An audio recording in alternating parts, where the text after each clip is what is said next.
शुभं करोति कल्याणम् आरोग्यं धनसम्पदा शत्रुबुद्धिविनाशाय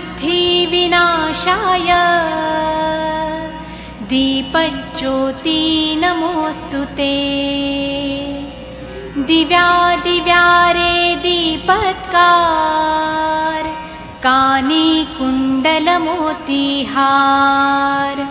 दिव्याला पाहून नमस्कार तिळाचे तेल कापसाची वात दिवा तेवे देवा पाशी उजेड पडे विष्णू पाशी माझा नमस्कार सर्व देव देवतांपाशी।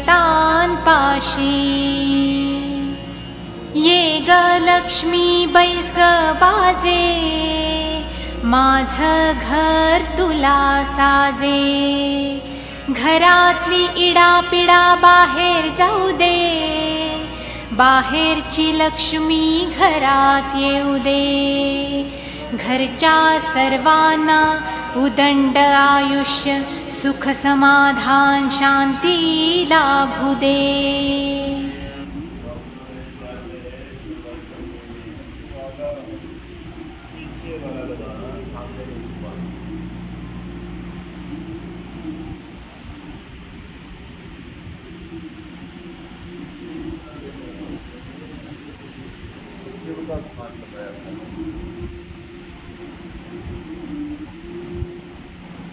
चलो शुक्रिया हो गई। पेट और पेट के बाद पेट और पेट का इलाज